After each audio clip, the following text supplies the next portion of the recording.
Strange but true stories. Tales from the light side, the dark side, and the other side. I'm Steve White.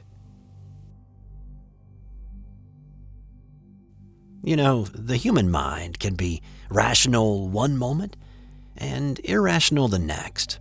We humans can tell ourselves that there's no such thing as ghosts or werewolves or aliens, but then in the next thought start to wonder, but what if there are ghosts, werewolves, and aliens? In the dark of night especially, our mind tends to wander to all those things we've heard from when we were little, or what we heard on the SBT YouTube channel a while back, and the pulse quickens and our pace picks up, and we are eager to turn on the light to erase the darkness and the fear.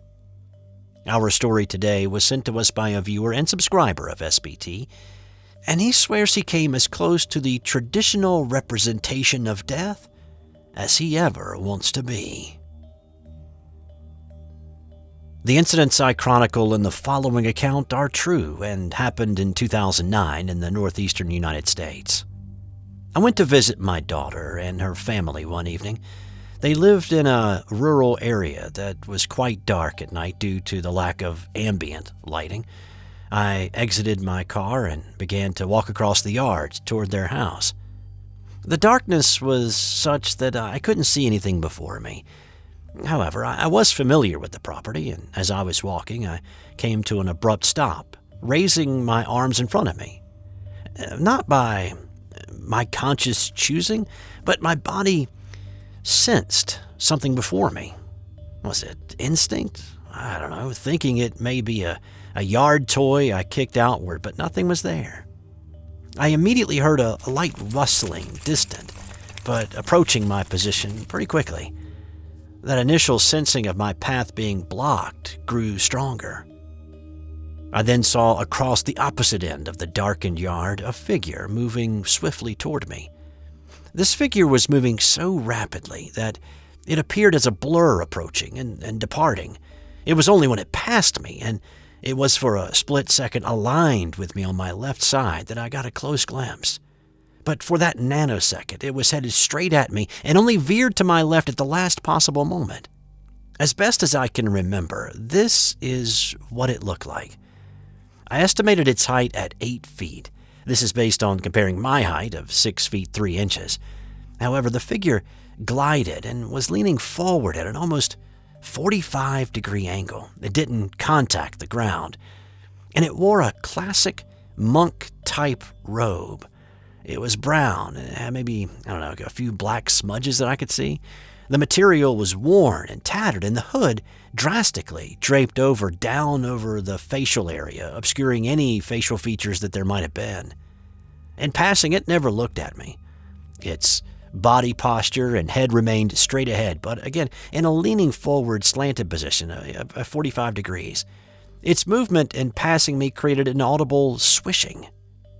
I stepped forward while looking in the direction of the house, and this one step triggered the motion sensors at the house, snapping floodlights on.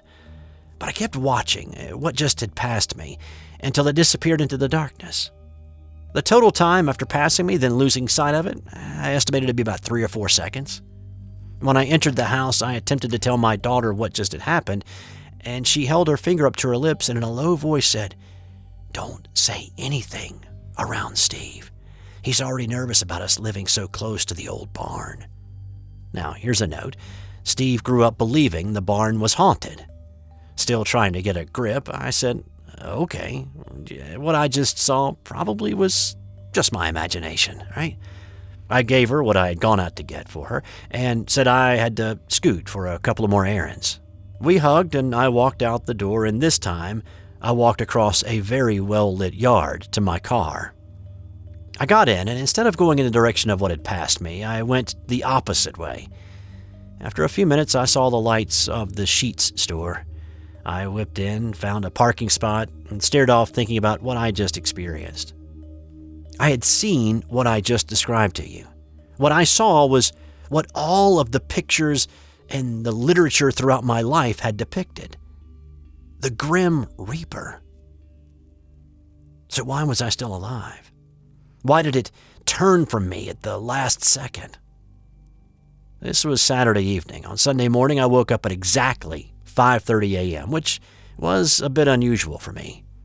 Also, it was unusual in that I was fully awake from the start.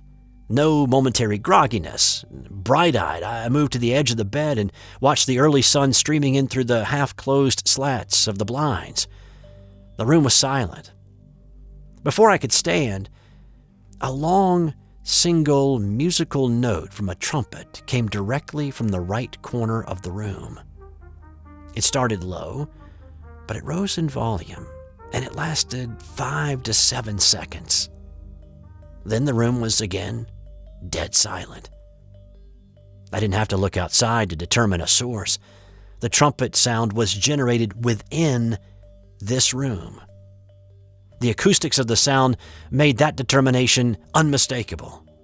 But obviously, there was no one and nothing there visibly to generate that sound.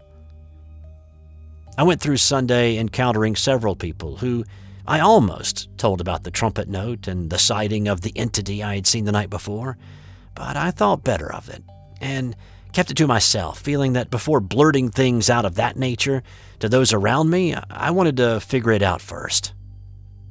At 6 o'clock that night, I sat down to watch the movie The Untouchables. About halfway through, I called my dad.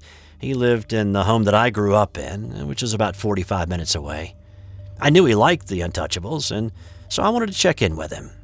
After talking for a bit, I said, "Hey, I want to tell you something that happened to me early this morning. You're going to be the first person I've told this to, but you're going to think I'm nuts." Surprisingly, instead of laughing, there was a short pause from his end. And then he said, "Okay, you tell me what happened to you, then I'm going to tell you what happened to me this morning." "Oh, what happened?" He then told me that around 3 a.m. that morning, he was awakened by the doorbell. But the doorbell had an unusual sound to it, like it had only been partly pressed in and then released. It was followed seconds later with the identical sound. I said, "Who's out there at this hour?" He said that he didn't go and see and stayed where he was. It was damn odd, and I wasn't going to move from the bed. Very unusual for Dad to convey that to me. He was a very un-paranormal guy. The next afternoon, which was a Monday, I received a call from my stepsister telling me Dad had just passed away. He hadn't been ill. He was 79 years old, and all of this happened within 48 hours. So I'm left with questions. My dad and I were the same size and closely resembled each other. We also shared the same first, last, and middle name. Did this entity resembling, or what I took to be the Grim Reaper, mistake me for my dad and of course correct at the last few seconds? Was the doorbell ringing the Reaper entity awaiting Dad to answer the door, at which point Dad would have died then? Was the trumpet I heard in the bedroom an announcement of Dad's impending death? I think I know those answers. But only time will tell. Because if there is a next time I encounter the entity, I'll know for whom the bell tolls. It tolls for thee. This has been another strange but true story, sent to us by a viewer of SBT just like you. So, what do you think? A close encounter with the Grim Reaper, or an overactive imagination on a dark night? And what about the sound he heard in the bedroom the next morning? Let us know what you think in the comments below. And if you have a story you would like to share with us, send it to us in an email to strangebutTrueStories2@gmail.com. Subscribe if you haven't already. And we are also now on Patreon. If you like what we do and would like to support us, you can click the link on the page. If you donate at $3 a month or more, it will unlock more videos and more stuff along the way. We'll still put videos for you to enjoy here on the channel as well, so no worries if not. Thanks to all those who have supported us, both here and on Patreon so far. We are truly grateful. Thanks for watching this video. I'm Steve White. Until next time.